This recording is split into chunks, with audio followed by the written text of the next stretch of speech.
A bunch of research and found a ton of sources, but what on earth are you supposed to do with it all? My name is Lucia Zaitseva and I teach writing at Harvard University. I'm also the founder of IvyWrite.com, and in today's video I'm going to give you 6 tools you can use to wrap your head around new information so you can do something of your own with it rather than just repackaging what other people have said.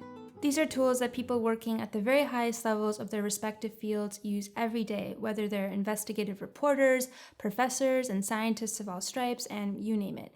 And today, these tools can be yours for only $99.99. Just kidding, they're free, so grab a notebook and let's get started.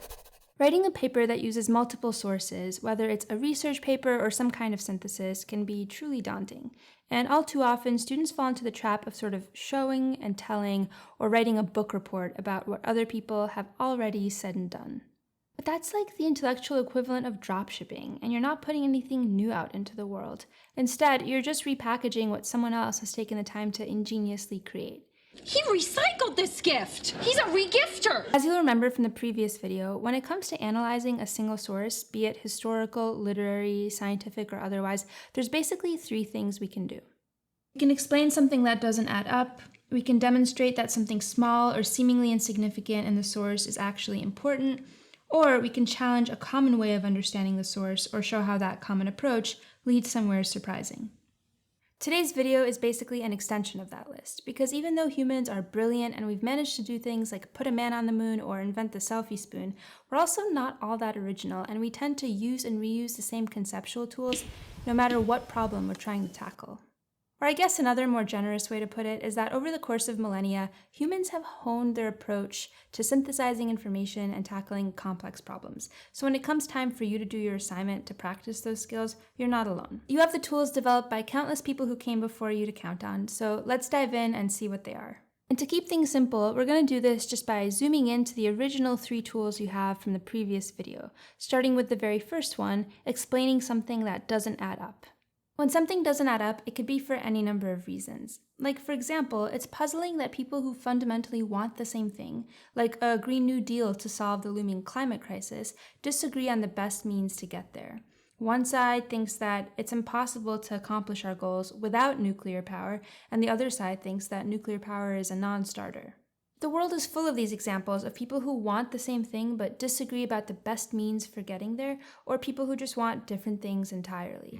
And that's so news for the human race because we can't seem to agree on anything, but it's great news for you as a thinker and writer because it gives you a conversation to contribute to. And that brings us to the first possible motive for writing when you're dealing with multiple sources. You could intervene in a debate or attempt to resolve a controversy. You could be really helpful here by explaining how or why they disagree, maybe even showing how they're not as dissimilar as they think, and attempting to reconcile them. And another great thing you can do when something doesn't add up is just ask a good, incisive, analytical question and attempt to answer it by collecting your own data. Of course, this works best when your question is not something other people already know the answer to, so you're not just in the position of playing catch-up, but actually trying to figure out something no one else has understood before. So for example, we could ask a great analytical question like, what beliefs shaped the attitudes of American housewives toward their Soviet counterparts during the Cold War? And even though people already know some things about this, we'd have to do archival research and gather other secondary sources in order to really do it justice. Yet another great move that you'll see high-level thinkers and writers making all the time is putting something in context in order to explain its importance or help us understand its roots, origins, and causes. You can really think about this as being closely related to the second motive for writing that we talked about in the previous video, because in this case too, you're relating something small to something larger, but that larger thing is no longer a single source, but in this case, multiple.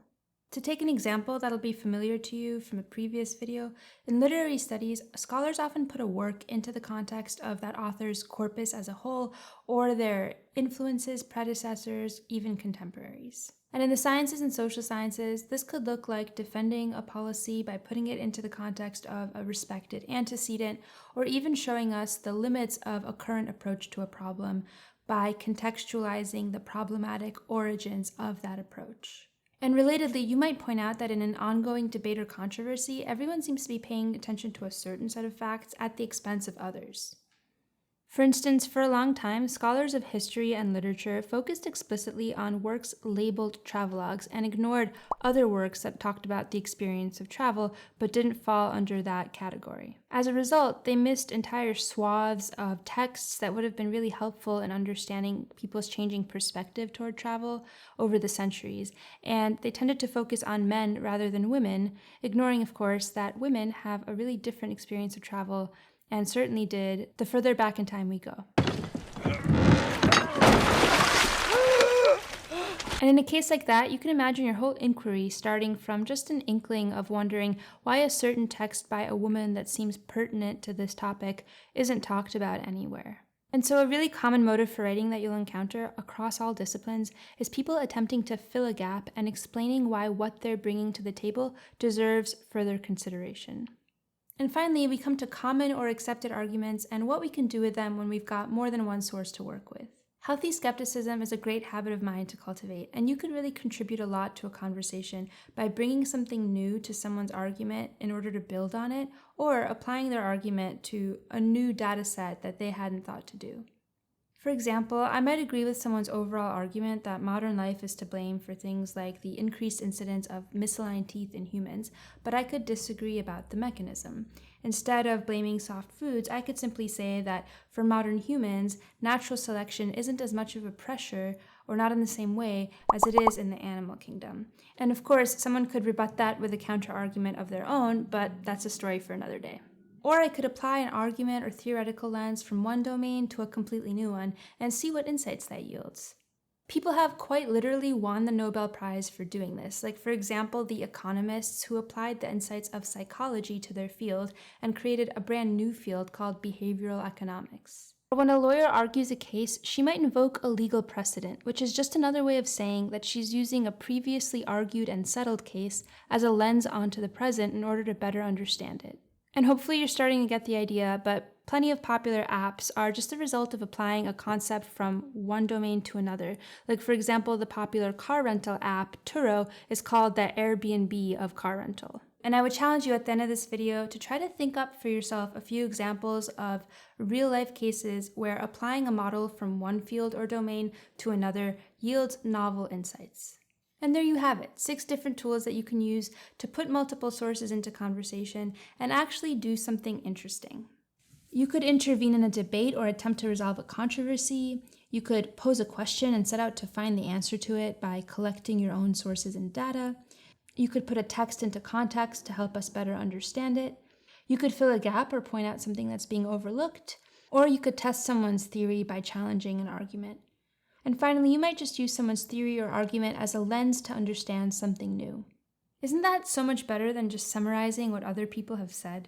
So next time you're staring at a pile of library books and contemplating the existential abyss, try asking yourself which of these approaches could be useful for your material. And as I've mentioned before, you could literally put in the header of your document, "I'm filling a gap" or "I'm challenging an argument," and let it follow you on every page. That way, you're so much more likely to avoid pointless meandering and stay on topic. If you found this helpful, please like the video, subscribe to the channel, and share it with a friend. And next time, we'll dive deeper into how to work with sources at the college level. I'll see you then.